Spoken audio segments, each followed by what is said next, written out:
Good morning, good morning, good morning to you. Yes, good morning. And it's Doug Smith broadcasting from the shores of the Ottawa River, which has icebergs in it today. So we're on the verge of the Ottawa River freezing up and me getting that ice rink going out there. How are you doing Oh, this morning, Laurie? we're doing great. Foggy morning this morning. Beautiful frost on the trees. And here in Drayton Valley, Alberta, Canada. And glad to be here. And we have an exciting show planned for everybody this morning and a special guest, someone that we love really a lot. And she'll be joining us soon. But let's do a little catch up. How have you been, Doug? What's up? Oh, well, just everything's going fantastic. Well, I mean, everything's going fantastic with respect to being able to help a lot of people because there's so many people that need help. But it's not really a fantastic thing when you think about it. It's a terrible thing, right? And we're just sort of beginning from what I can see just from the data, is people aren't getting better right now. They're still on the downward slide, and so this next year is 2025 is going to be a year where people need to reach out to family, give them a lot of hugs, a lot of touching, just be present with the people that so that they can get some of the stuff that's built up inside them out of them, right? Get the S word out of them, right? Mm-hmm. Yeah, the stuff. And you shared with me quite a while ago about that trajectory from COVID. You want to share that? Because I think that's so powerful because we're coming right into that time frame. Over to you, Doug. Oh yeah, well, if you just look up the aftermath of 9/11 on the internet, you'll see Mhm. papers on the aftermath. And those papers will show you what happens mentally to the blast radius, around that emotional trauma that occurred. And so the pandemic was that times 1,000.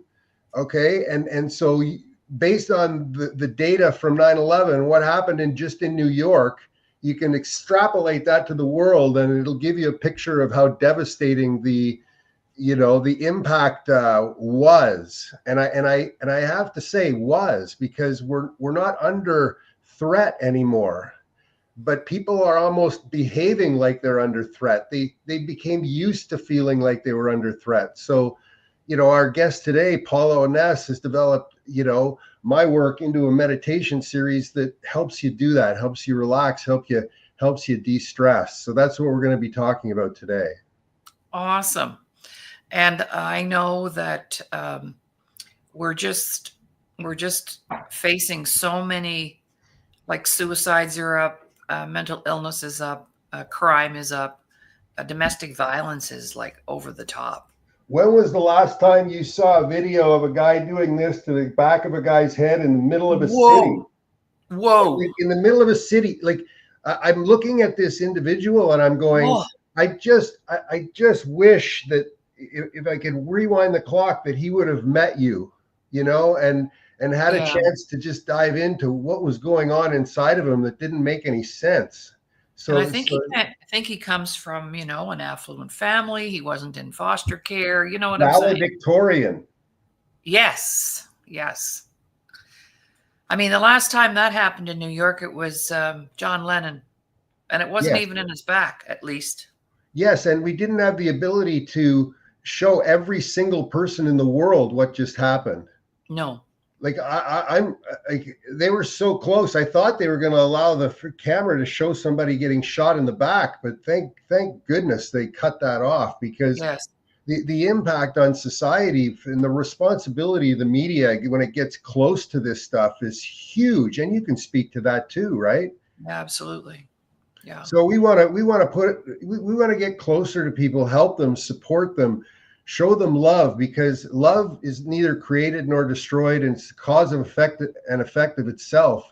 Love is such a critical thing, and if you start with that basis, good things will come out of what you're doing for people, and that's what they need right now. And that's why we're here, is to look for people to give a hand to or help, especially when we're doing well, especially when we're doing really well financially. It's really important to spread it around and do good, because it's only going to haunt you if you don't. That's right. Well, I think we should bring on our special guest. I don't want to waste any more time because it's precious with her. And I'm sitting here with my notepad getting ready for the updates because it's been a while since Paula and I have connected, although we stay connected. So let's bring in the beautiful Paula Oness here. Good morning. Good Hey, morning. Paula. It's such a pleasure to be here with you two. Well, thanks for coming. I think I Yeah. got to get my I got to get my chair up a little bit here to get up to your level. Getting to see Oh you. dear. If that's all, listen, if that's all it would take, wouldn't that be great? Just There. lift your chair up. So how are you, Paula? Where are you coming from this morning? Because I know you've been seeing the world the last year. Oh yeah, right now I'm in Calgary, and it sounds like I'm the only one that has sunshine today. So that's that's for me.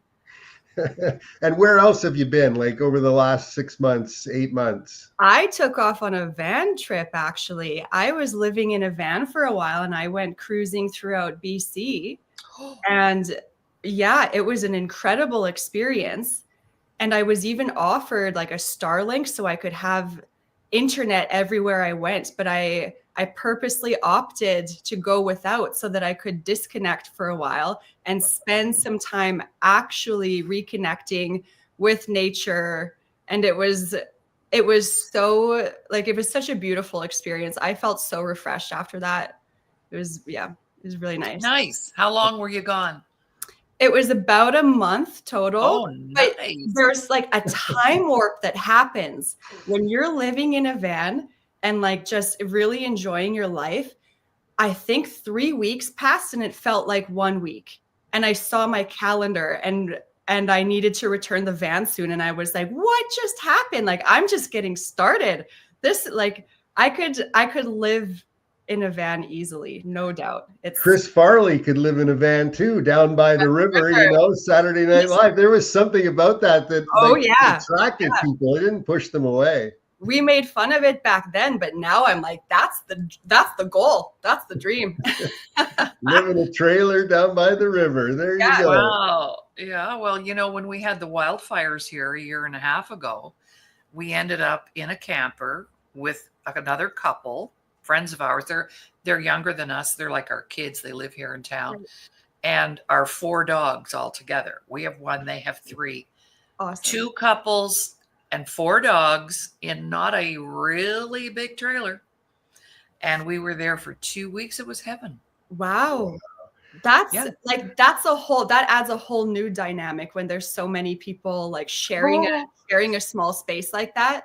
Because I was with 1 small dog, but if there was another human in there where you have to navigate and like share, you have to coordinate it, who's going to the bathroom, who's in the kitchen, like it's not the easiest. So I'm glad it went well for you. And you worked on a project while you're away, and we're going to get to that project because it's so key to people's health and well-being. Mm-hmm. But can you share, Paula, like, we have blocks of times in our life where things change for us, and you've been going through a lot of transformation over the last few years. Maybe you could back it up 5 years, 6 years, 7 years, and just share with us where you were. Because I look at 7-year cycles, but let's go back 7 years and what was happening in your life. You know what? It's crazy to even think that this was such a huge part of my life, but I was bartending in Edmonton for 10 years. And over the course of those 10 years, I developed such a nasty habit with alcohol. I was drinking every single shift, which was either 4 to 6 shifts a week, and not just casually drinking, but I was getting blackout drunk way too often, to the point where I would wake up and I felt myself get dumber. Like I was killing off my brain cells in a massive way. And it got to a point where it was quite scary. And I thought that I would need to go to rehab or start seeing addictions counselors to recover from my alcoholism. But I've thankfully managed to curb it on my own using and now that's what I share with other people as well. The meditation techniques that work so well for me. So I'm very grateful to be in an entirely different space than I was back then. I can't believe that was like such a big part of my life. How do you go from that to where you are running a business and living in a van down by the river when you want? Like what did it, did somebody introduce you to something? Did somebody guide you to a certain place? Like what was the trigger or the change in direction? Because, you're either going forward or backwards. It was a big like shifting moment for me. But Okay. I'm thankful that at the time that it had already gotten to like such a low point for me, I had already gone through hypnotherapy school. So I had learned a lot about the subconscious mind. And the entire time I was kind of thinking about how I would be helping other people to heal and change their lives and overcome their difficulties, but I never really applied it to my own life. And then I think it was at the beginning of COVID actually, where I like sat down with myself and like built a plan for myself and built a schedule and Wow. was dedicated, put the time and put the effort in. And I wasn't leaving this space until I felt better. And I just stuck to like a very strict meditation plan and all different types of like manifestation techniques. And for me, the biggest change was actually like seeing myself as healthy and sober. And then I practiced being in the energy of like health and sobriety. So I became that version of myself in my mind first. And then when you're used to being that way, then your subconscious mind gets used to being that way. And then everything just kind of flows toward that direction.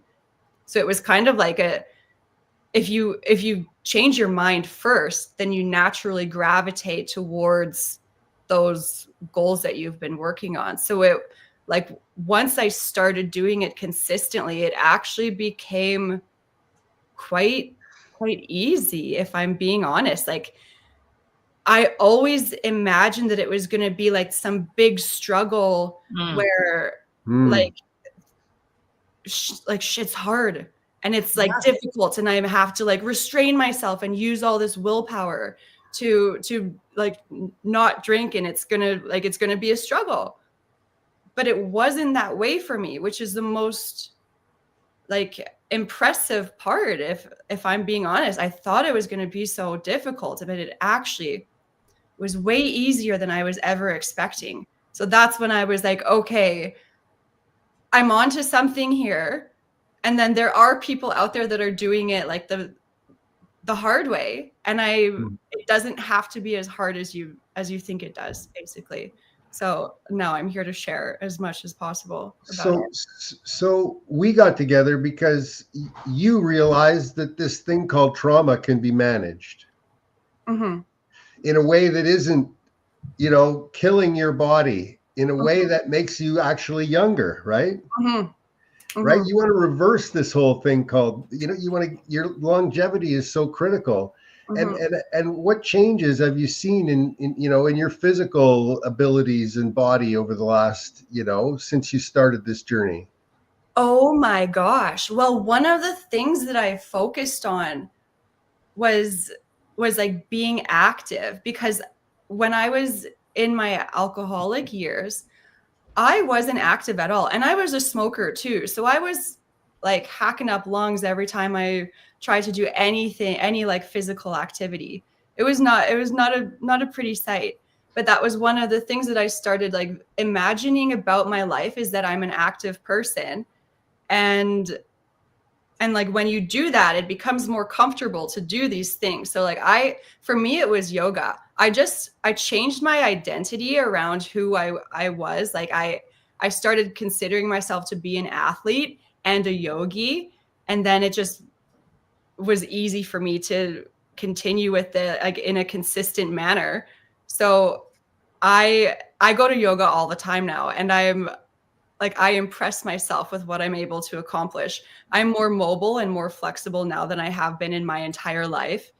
And like health in general. And now, like, the world is my oyster. I turned into a bit of a yes girl because I just know that I can actually accomplish anything I set my mind to. So now I hike up mountains, I go paddle boarding, I play pickleball. I'm in a pickleball league. I play slow pitch. You're a little young for pickleball, aren't you? Yeah, I was thinking the same thing. Save that one for later, Paula. Save that one for later. Yeah, my parents got me into it, and it was like a few years ago. So I had so much. It's such a fun sport. So I saw a league, and like that's such a great way to be social and to get out of the house. And then in the summer you're outside. Like, it's, oh my gosh, that's a fantastic sport. We need younger people to get on board with it. Okay, yeah. If you've got yeah. I like pickleball. It actually, pickleball is built after a game that came out of California that I used to play down in LA, and paddle tennis. Right. Yeah, because they have courts down there in Venice Beach. And, I played a lot and I competed at tennis when I was younger. The only problem with pickleball that I find as a competitive athlete is it's really easy to hurt people. Like, for me, I can hit the ball so hard and I don't want to be 5 feet away from somebody pounding a ball right at their head because, I hurt them. Well, I've been on the receiving end of that, but I never found it to hurt. One time I lost a nail, getting like a smash to the hand, and that was the only time that it okay, that stung. But I've gotten it in the face, and it's never hurt me that bad. But maybe I'm not playing against people of your caliber. There you go. No, it's actually the people. When I play with people, it's the people that don't have experience. Yeah. Oh yeah. Yeah, because the ball's coming so fast when I hit it, and they can't react. That's Mm-hmm. I'm sure there's a lot of other people that are tennis players that really don't like to play the game with people because it's just, the wiffle ball won't kill you. A tennis ball won't kill you, right? So I guess just a mark is okay. Anyways, if I may jump in here, because this is something that Paula shared that I'd like to add to for our viewers to know this, regardless of when you mentioned, Paula, about how hard we envision the cure or we envision the recovery. I just like everybody to know that anything that you use to get well is a lot easier than what you've just been through.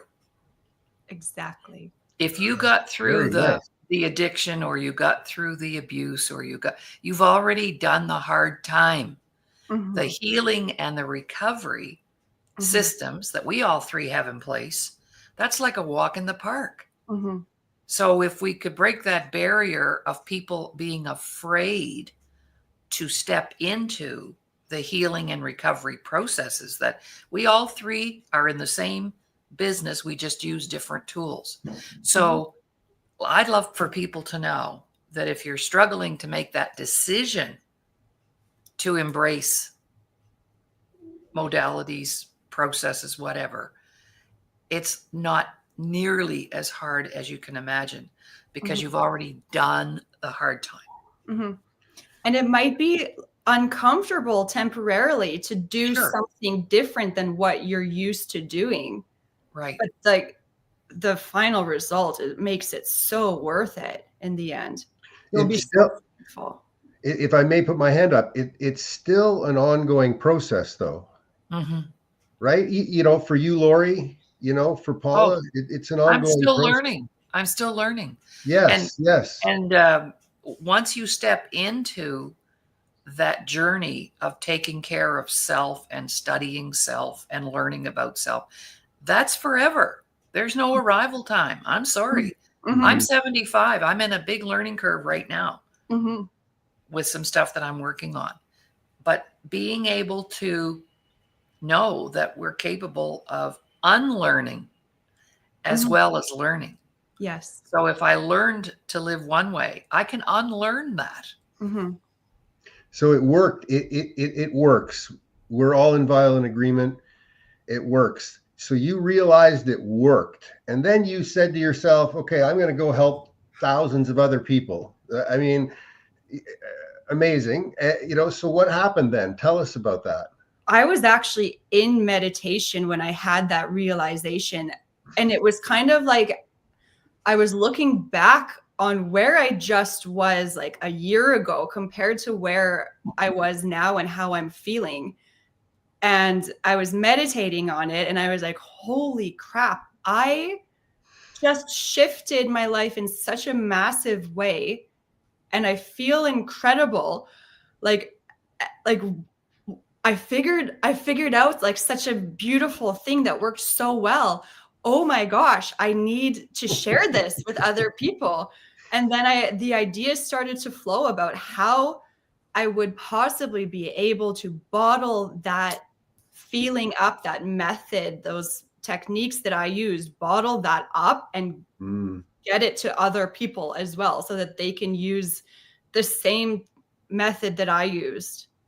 And so that's what I do with all of my recordings. And also the way we started was, it was amazing. You interviewed me at a couple of interviews and then went away, to your workshop and took what I talked about in the interviews and placed it in my meditations. And I mean, got my brain sort of structured and working in the right order, right? So you do that for people, right? You take them and personalize it, correct? Exactly. And I love personalizing meditations because I use the vernacular that they use. So I know that their mind already has an easy time like believing it. And I use their goals, what they see for themselves. Because even though like we might have similar goals, the reason behind our goals and what that's going to mean for you to accomplish, it actually varies from person to person. It's wild. Like I could make 100 recordings like about the same topic, but if I make it for 100 different people, they would sound wildly different.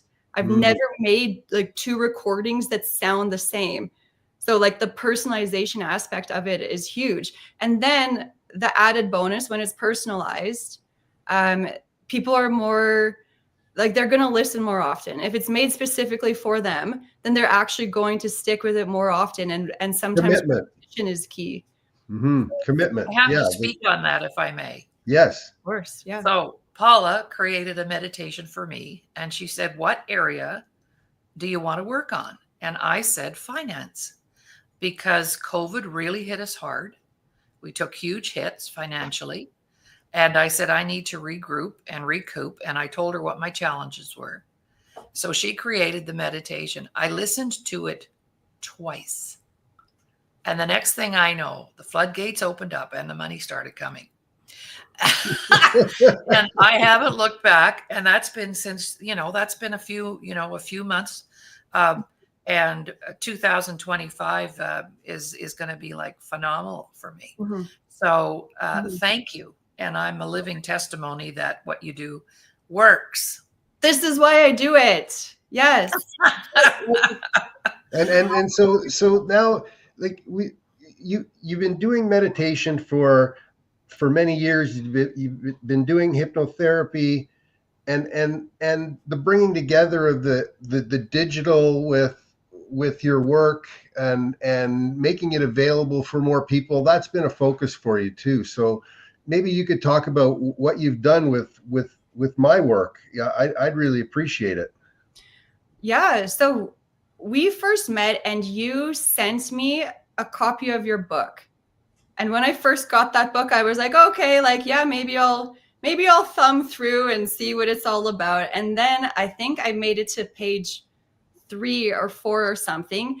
And I was like, oh my God, like, this is it. I'm going to like, we're collabing on this because I, for months prior to reading that book, was thinking of like making a series of guided meditations, and I wanted to hit motivation and focus. And there were different things that I wanted to do. And then you have it already packaged in a perfect like it was exactly what I already like wanted to do. And it was kind of like one of those moments where I was like, holy crap, did we just meet for a reason like that neither of us were expecting? I was so excited about it that it was like, that's like game over. This is happening. We're collabing on this. I'm gonna like I'll write up the first one and get it sent to you so you like know what I'm talking about. But it was just kind of like a match made in heaven, honestly. It was amazing. It was amazing. And just a little background for the listeners that don't know my experience with meditation. When I was 13, instead of allowing me to destroy the house, my mom took me to meditation practice, and I learned transcendental meditation at 13, which saved me during my hockey career. It saved me when I was injured badly. And so, I've seen this from a very young age, and now it's, manifested in my life into these recordings that are going to be available, right? I mean, it's just coming up. Like these techniques are going to be available in a structured, guided fashion, not just guided meditation. That's one thing, and it's better than just meditation, but structured, guided meditation. Maybe you could talk about that. Sure. Well, there are so many types of meditation. You can do it so many ways. And like, this is the way that combines both of our expertises in like one package. So not only like the way that we go through the program, it's all done by design in a way that your mind can like kind of latch onto more easily. But then the guided meditation, that's what has worked so well for me. And it's also like meditation that targets the subconscious mind. So I find that to be a very powerful type of guided meditation. So it's just, like the structure and the way that it's guided, it's all designed to take someone through the process where if they complete the program, in my opinion, there's no possible way that they won't feel better in some capacity. And they can't help but latch on to these things, especially when the brain's in theta brainwaves, right? Can you explain to people when you rest and listen to meditation and what happens when it's still playing, but you've actually gone to sleep? Maybe you could talk about that. Well, that's when the subconscious mind is the most malleable. So there's a couple different things that you can do with that state that make it an incredibly powerful state.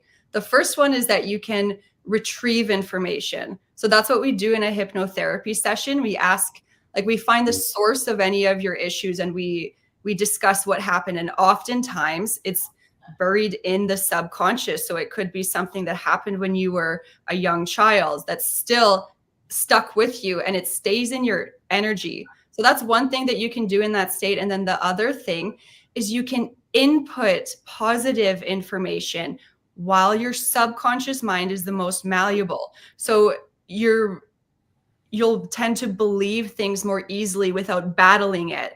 So you can take on like different identity types. If you want to see yourself as successful, see yourself as healthy, see yourself as all these different types of things, when your subconscious mind is malleable, it believes it more easily. So and then you practice being in the energy of that. That's a whole other aspect. You visualize it, you see what it looks like, but then also it's like practicing what it feels like. How does it feel like to behave that way? And then linger in that energy so that your subconscious mind gets used to it. And then you become guided to like manifest these things, basically. Your subconscious guides you. And it controls you. That's the thing. That's what you're going to learn automatically is your subconscious mind controls you. And the priorities it has are very simple, right? Basic needs. Yes, Mr. Host.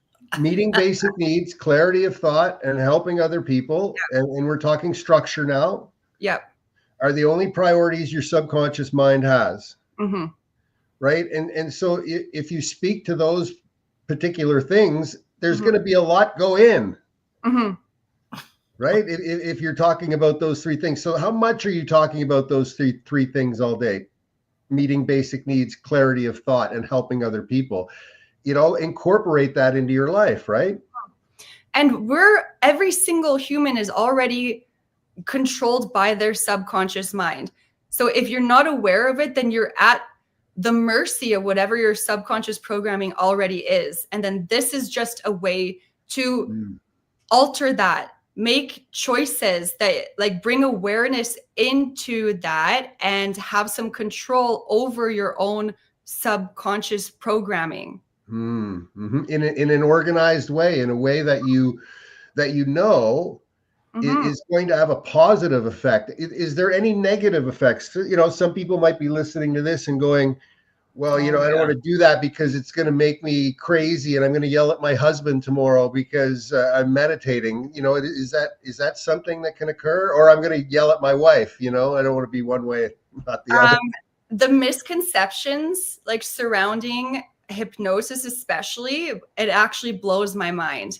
But like, first of all, you're not going to absorb anything that you don't like relate to, that you're not okay, not okay with. And then second of all, like I would never do that. People don't know that, but it's only for the benefit of everyone involved. We only focus on good things. That I don't even use negative words at all in case your subconscious mind hears it. Everything is framed in a positive way. So it's incredibly safe, and it's only if it's aligned with your values that it's actually gonna stick in there. So what you're saying is, if you're not moving towards meditation, it's because of an excuse that's not a valid excuse. Mm-hmm. And then also, it's gonna be happening in other capacities too. If you fall asleep watching TV, that's your subconscious mind is hearing that too. So you can either be filling it with garbage and like toxic things, or you can have some control over what's getting inputted and be mindful of that and use it to your advantage. Or it's because it is, as we've talked about, success in a short period of time. Our subconscious mind is our 800-pound gorilla. Mm-hmm. Right? And if you have an 800-pound gorilla working for you, boy, could you ever get a lot done. Exactly. I have a question. Mm-hmm. And Doug, you may be able to answer to this too. I've heard it. I don't know it because I've never, but when someone is in a coma, and let's say you're in the hospital and you're comatose, that is it true that you can actually hear what's going on around you, or if someone is reading to you, or if someone is praying over you, or whatever? How is that true? It is, but it's not always guaranteed that they're going to remember that consciously. No. But sometimes what the doctor says in like the operating room can have an effect on the results of the procedure, because their subconscious mind is always running, it's always listening, but their conscious minds might not be. It like the conscious mind isn't always going to be present to relay that information and. Wow. That's amazing, because I've been in surgery 6-7 times, and when you go into surgery, if you're listening to this and you haven't been in surgery yet and you're scared of it, it requires trust. Yes. If you don't trust, your whole body will just like seize up, like so it taught me. I think that was one of the reasons I talk about trust today and the importance of it, because physically I was there with it. Mm-hmm. My teacher, who's a wonderful woman from the Congo, but she used to say that if she was going in for a surgery or procedure, she would tell the doctor or surgeon to only say positive things. Don't say like, oh, we're going to lose her, we're going to do like this is going to happen. She would coach them first. You can do that with other people, but do not do that. That's my request for you. Wow. Well, that's an amazing lesson for anybody who's next to the medical field that's listening to us right now.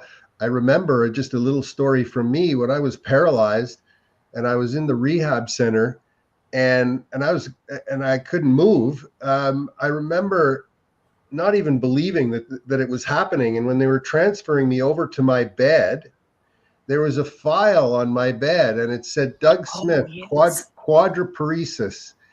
And it was the first time I had ever seen it. And I remember it like it's crystal clear, me turning my head as they were going to transfer me over into a hospital bed at the rehab center with my name and what I was on a file. Wow. It knocked me out. It almost destroyed me. 2 weeks. I couldn't function. I made no forward progress. Mm-hmm. Anyways, That's just my story, right? Exactly.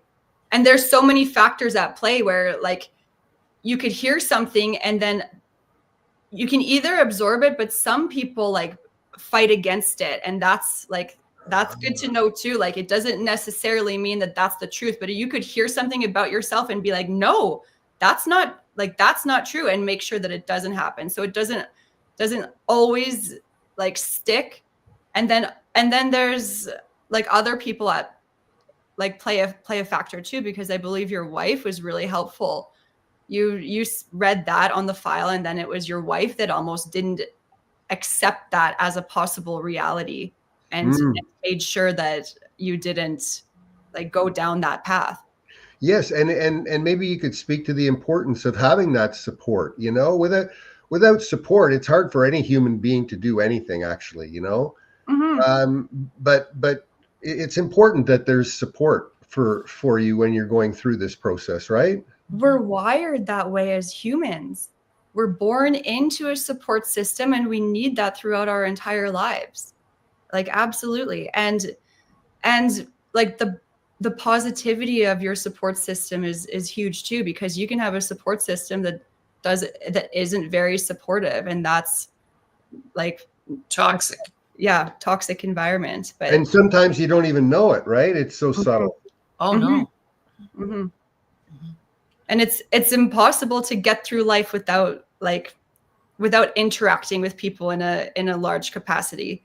So you need to be mindful of the people that you surround yourself with. Maybe like, I'm curious your experience with isolation and you know, extracting yourself from isolation, because I know I felt it, you know, like it's really comfortable to stay at home and hide for a couple of days, you know, but maybe you could speak to that. That's why like COVID was so damaging for so many reasons. And that's one of the big ones, is that people almost got used to isolating and not relying on other people. And they created like their own worlds where they don't need to rely, they don't need to interact with people. And that is damaging, because when we connect with someone, that raises our vibrations, like our energy field, our aura lights up.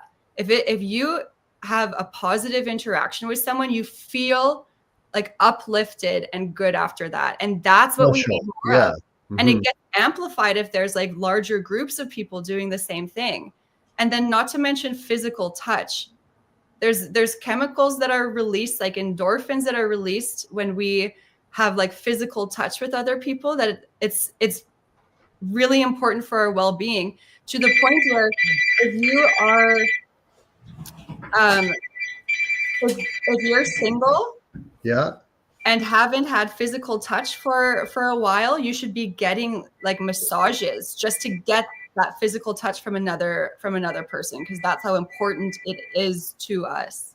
So massage therapy, any type of, I guess, treatment, any one of the modalities that you're comfortable with, if you feel good about it, I think the lesson here is, at its deepest, is if you feel good about it and you feel better doing it, don't let anybody convince you that you shouldn't do it. Exactly. Well, yeah, and there was a research done, this was a few years ago now, that sometimes a senior, for example, the only time they get touched is when they go to get a haircut or get their hair done. Oh. That's the only physical contact, especially seniors living alone, that they have that physical connection.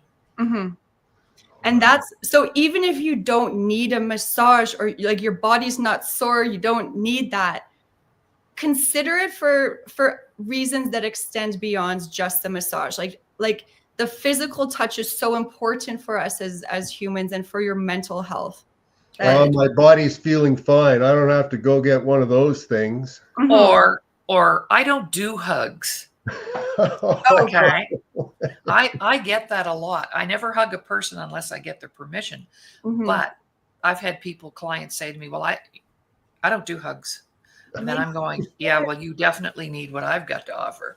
Yeah. Oh, yeah. There's your client. There's your next client. Oh, I love it. That was their first mistake. And they've probably told that to themselves so many times that they believe it now, and it's going to be hard for them to shift out of that, which is a shame. Hugs are lovely. I know. But the most important thing is it's possible, right? That's what you're talking about is the possibilities. And what people can achieve in such a short period of time. As you know, I talked about with Laurie before this show even started. Less than a year ago, I stepped into the Dr. Laurie Davis world, and I was on not a fast decline or anything, but everything was sort of changing. And within a year, like I'm going on a trajectory like this, and I won't get into the details, but you know, I'm meeting people like yourself, and everything seemed to manifest through Dr. Laurie's work, and I appreciate it, Laurie.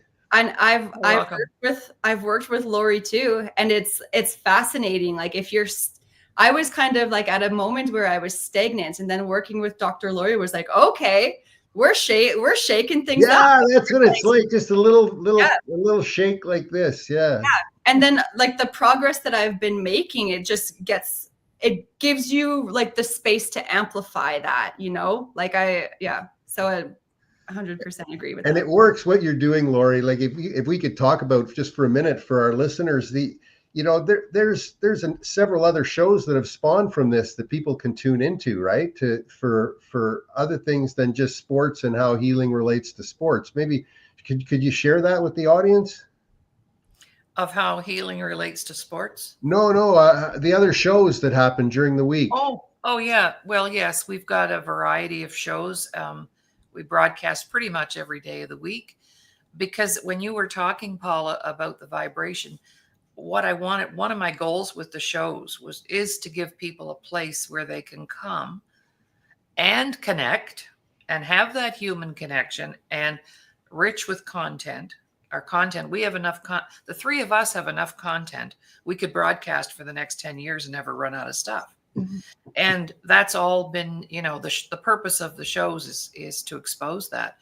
And I actually have met a new client in Manitoba recently, and she wanted to know how much it would cost to be on the show, because there are shows out there you pay to be on the show. I've done that in the past. And I said to her, when you're invited to be on the show, that doesn't cost you anything, because our mission and goal is to expose the public and our viewers to the fact that there are resources and many ways to get well. I don't have all the answers. Doug doesn't have all the answers. You don't have all the answers, but we have a big piece of the answer. So that's the purpose of the show. And all the shows bring the stories. Yes. Because without the story, what's it worth? Story, science, solution. Right? Let's talk about story, science, solutions, and the solutions come in the form of options. Right? And so the message that we're talking about right here on this show, it has to span across all the shows.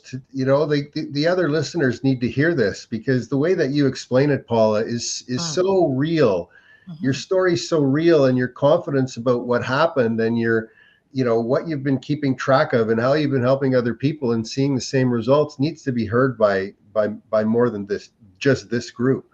Yeah. Well, the other thing is, like on Mondays, Paula, we'll have you in on a Monday, because Monday's show is all about self-care, empowerment, self-worth, support, all the things that we've talked about. We do that on Mondays. And Tuesdays is business and finance. Wednesdays, special communities. Yesterday, we did a show on the gang life. We did 3 episodes. Yes. That must have been amazing. Yeah. And yesterday I had a guest who was involved, and she's been here. She's done her work here, but out of her experience there, she became a youth care worker. and 17 years in the justice system helping youth who have been remanded and in court. And so there's lots of great stories out there. So, and then Thursday, now that we do the press box. So yes, and Friday, the odd Friday, I do a show only if there's fun involved. I love that. I call it Fun Friday. We got to do one of those for sure. Yeah. So back to you, Doug. I hope that answered your question. Yeah, it did very well. And you know, you both are out west, right? And yes. you're both connected to the First Nations community, both, you know, in blood and in heart, right? So maybe let's talk about, you know, your background, Paula, and your relationship to, and yours as well, Laurie, because I think they're both important to hear. Well, I'm Métis actually, and you might not be able to notice because I don't exactly look like it, but I have like Indigenous relatives, and I even have my great uncle was an alcoholic and like homeless on the streets of Edmonton. But alcoholism is something that does run in my family too. So it's not just me that has struggled with it. It's like it's a long-term problem for a lot of people. And Laurie, your connection, you're doing a lot of stuff and want to see like significant change, right? Yes, absolutely. I started working in the Indigenous communities 27 years ago, was my first experience. And so worked on and off reserve now for the past 27 years, kind of in all capacities. I've done work for lots of the nations throughout Canada and the US. So just being able to make that connection and experience that. And I was mentored by a Mi'kmaq elder, and I became a Mi'kmaq warrior woman in 1998. So I embraced the culture for me because I felt really comfortable there, and the spirituality and everything. So it's been huge, and it still exists. And I'm doing a project in January, and loved every minute of it. And it's a different nation. And that's why I brought it up, not to confuse things, but to say, you know, this nation is going after this right now, right? It's going, and I'm not as familiar as you two are, but there's a big movement to go the healthy way as opposed to the, you know, the narcotic way, right? Yes. Which all your work that you're doing feeds into, Paula. Now tell us where. We haven't even said where you can find you, right? We should have told people right at the beginning, but talk about the website, talk about the work you've been doing over the last month and a half, and where people can plug in, okay? And take your time. Well, I started a company called Mind Over Everything for obvious reasons. So that's like my website. You can find mindovereverything.ca. And then our big project, in which we are calling Meditate and Thrive, which is an 8-week program of guided meditations. And we have like accompanying workbooks with journal prompts, the whole shebang. But that can be found at mindovereverything.ca/meditate. And that's like, our big project, which is a combination of Doug's work, and then I turned his work into a series of guided meditation. So now we have a big program, and it's starting on January 2nd. So there's still like a few weeks to get in on it. And right now we're actually doing 50% off right now. And because this is our inaugural launch of this program too. So we're offering a bunch of bonuses. I think we get your, like a course that you've made. Even the great ones have bad days. We have a course there. I made extended sleep hypnosis recordings. There's chakra meditations as bonuses. So it's a big, the bonuses. You know, when people sign up now, they can plug into those bonuses and try a breadth of different modalities, right? Oh yeah, like I just wanted to give as much value as possible for people listening, and show them different ways of relaxation, different meditation techniques, because some things are going to work well for others and some won't. But I want the option. I want people to get used to it, because I personally, I love a good chakra meditation. That is one of my favorite things to do. That's one of my all-time like go-tos. If I don't know what to meditate on, I do a chakra meditation. Well, explain what it is. Chakra, like it's the energy systems in your body, and you can't see them, but you could feel them, and it gets the energy moving in different ways. And in order to like increase the flow of chi energy, you want to maintain a straight back, and there's a whole bunch of like goodiness to it, but you just feel amazing if you focus on your chakras. So there's 7 energy points, and that's one of the bonuses that I include in the program. But that's something that works so well for me, but that doesn't mean that everyone that listens to it is gonna love that. That's the beauty of humanity. We're all different. We all like different things. So I just wanted to include things that might be a reach for people, might be new to people. They can try it. If they don't like it, that's okay. There's still a bunch of other meditations included. But well, the question I think people have to ask themselves is, why aren't they looking at it? Why aren't they stepping towards it? Like, well, then that's where I come in. That's where I come in, right? If you can't get over that hurdle of getting something right? that you just have to plug in and go to sleep and listen to make yourself better, you do need to talk to Dr. Laurie Davis as soon as possible. Because the answer to that question would be, the answer, why not, is 9 times out of 10, it would just come from that self-worth place that I don't deserve to be well. Exactly. And yeah. If I have that belief in my subconscious mind that I don't deserve to be well, I'm going to avoid all 3 of us. Yes. Like a plague. All right. Yeah. I'm not going there, Doug. So, people have to be open to recognize that they do deserve to be well. So I'm kind of like, I bridge that gap, because generally when people come to the retreat that you've both attended, that's when they will then step out and go get that haircut, or go buy those vitamins, or go do some meditation, or start reading the good books and watching different things. So sometimes it's that core belief that I don't deserve. Not sometimes, 95% of the time. When I get the and a friend of mine in California, she said, that old technique that we used to use years ago, we help people peel the onion layers off, the outside one comes off easily, and then we get down to the thin skin, and it really gets hard to peel the onion. She said, forget that. She said, we have gardens of avocados down here. I take the avocado, I cut it, and I get to the pit. Never mind peeling the onion. That's so hilarious. So yes, thank you. Well, people just don't understand that what's controlling their behavior, not moving towards something like this, is their subconscious programming. At the end of the day, it's something that you're doing to hurt yourself as opposed to help yourself.